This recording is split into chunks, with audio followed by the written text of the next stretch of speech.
You know that 61% of American high school students suffer from test anxiety, and the competition is pretty stiff for those trying to get accepted to college. So, here to give us some natural stress relievers that can actually help is Dr. Jacqueline Labasco and her sister, Michelle Labasco. They're the authors of How to Ace the SAT Without Losing Your Cool. Ladies, thank you for coming. I wish you were here 2 years ago when I was taking my SATs. Right? Why are you laughing? I'm only 25. Oh, no, I'm kidding. Okay.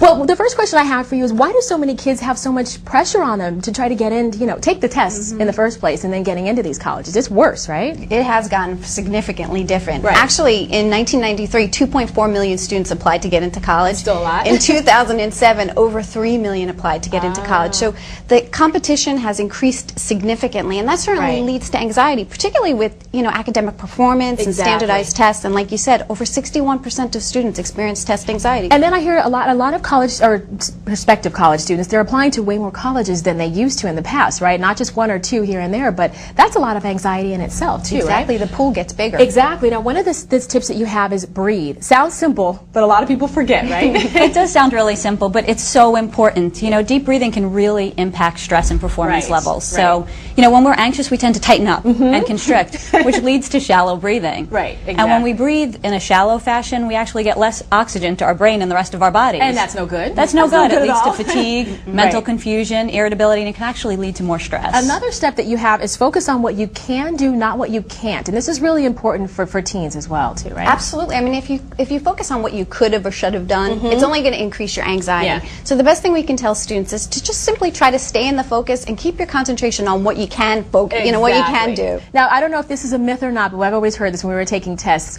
Some people will say it's better to have a full stomach. Other people say take a test on an empty stomach, that you'll concentrate better. What's the truth? What's the best? I think I know it's a full stomach, but I don't know.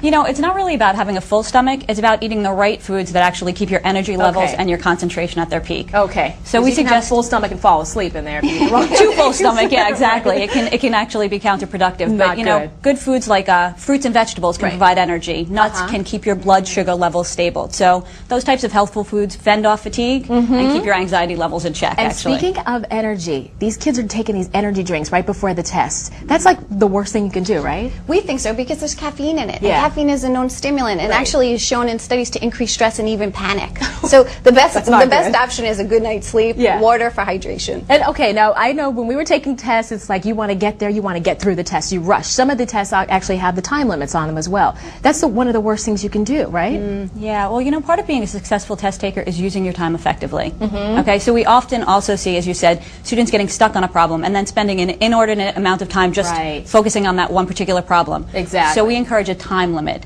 Do what you can, maybe 45 seconds, write what you know, experiment, but if you're not making any progress, then just move on. So like pacing yourself through the whole thing, right? Exactly. Okay. So last but not least, you say support yourself. Absolutely. Well, the best thing I think students can do to support themselves is use their break time alone. Okay. Instead of checking in with other students and complaining about how hard the test is, which can only increase your anxiety, check in with yourself, see how you're feeling. And one of the most supportive things students can do is just simply congratulate themselves on all the hard work they've done so far. Yeah, think positively, because so many kids beat themselves up over this. They stress out over it and they beat themselves up, which is horrible. It's so true. Right? Yeah.